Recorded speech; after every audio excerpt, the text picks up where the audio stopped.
안녕하세요. 중국 주식 전문 채널 찐중토의 중국 시황 코너입니다.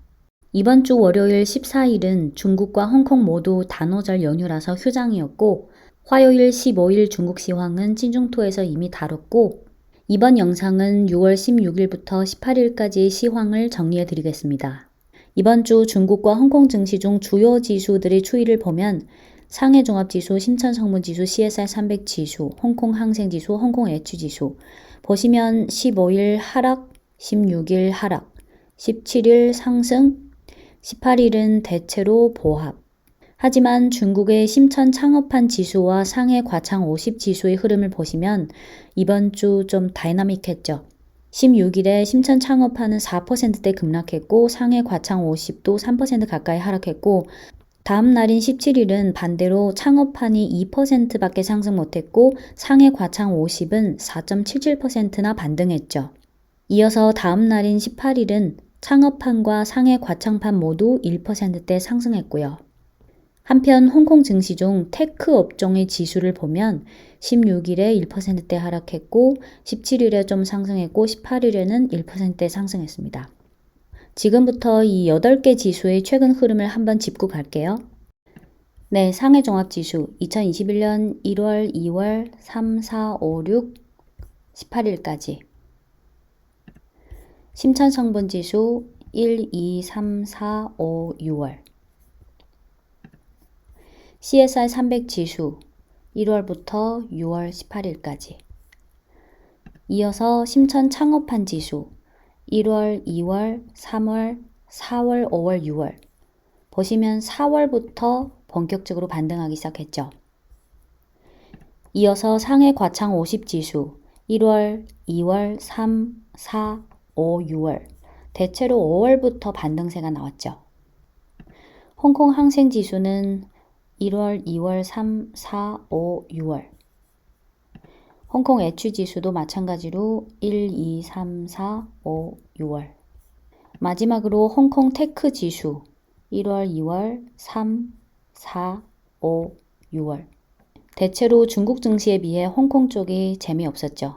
네, 6월 16일 수요일은 대내적으로는 당일 오후에 발표 예정인 5월 실물경제 지표에 대한 관망세, 대외적으로는 그날 밤 미국 FOMC 회의를 앞둔 대기 심리가 농후한 분위기 속에서 매도세가 나오면서 하락했죠.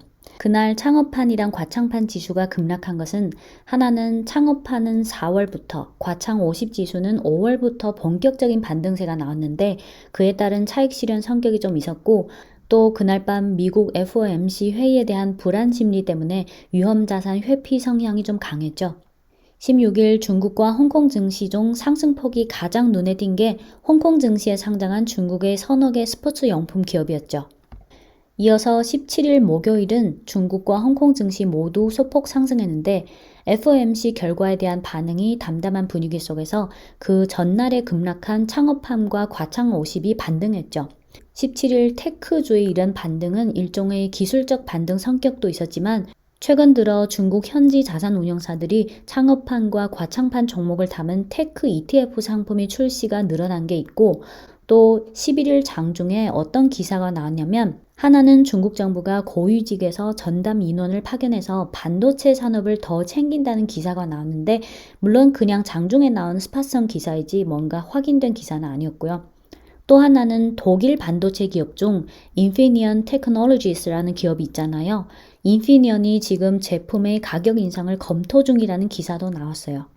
17일 중국 창업판과 상해 과창판에 비해서 홍콩 테크 지수는 그리 다이나믹하지 못했죠.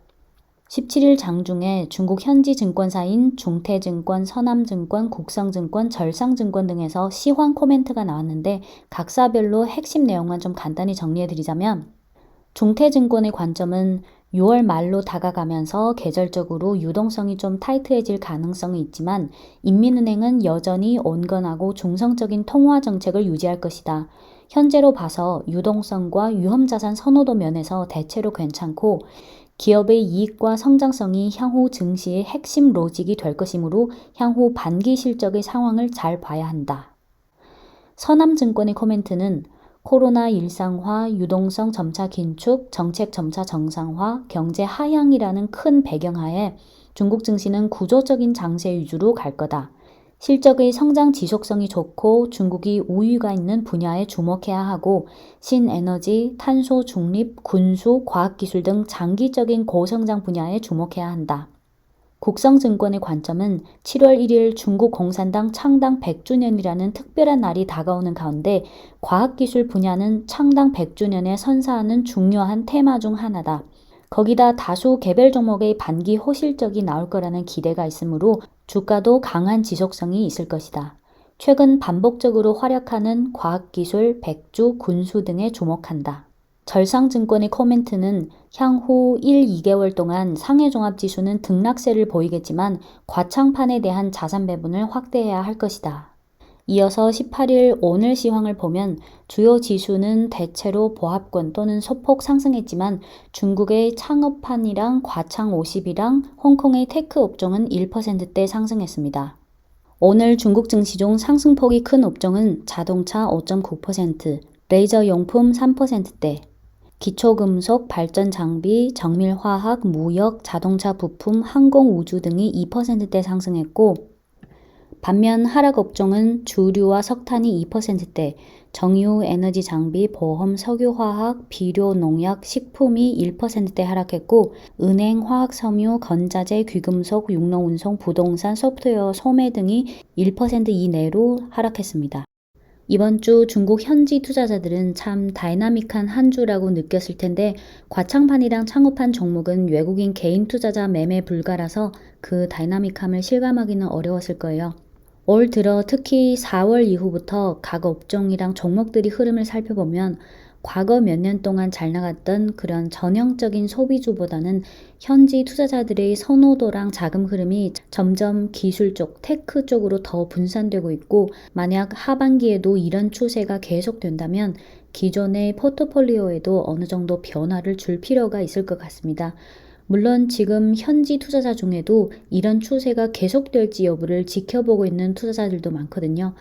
과거에 잘 나갔던 그런 전형적인 소비주들이 나쁘다는 건 아니지만 중국 증시의 경우 아무래도 아직은 중국 현지 투자자들의 비중이 절대적으로 높은 반면 외국인 비중이 절대적으로 낮고 또 중국 현지 투자자 중 기관 투자자들의 비중이 점점 높아지고 있는 만큼 현실적으로 개별 종목 하나만 보는 건 크게 의미가 없는 것 같고요. 왜냐하면 어떤 기업이 그 산업에서 1등이다. 이건 단기든 중기든 장기든 쉽게 변하지 않잖아요.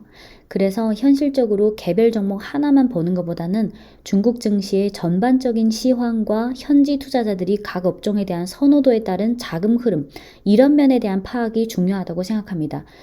물론 내일이 어떻게 되고 모레가 어떻게 되고 미래가 어떻게 될지는 예언하는 건 불가능하죠. 하지만 적어도 지금 중국 증시가 이렇게 돌아가고 있다는 정도는 알고 있으면 좋겠습니다.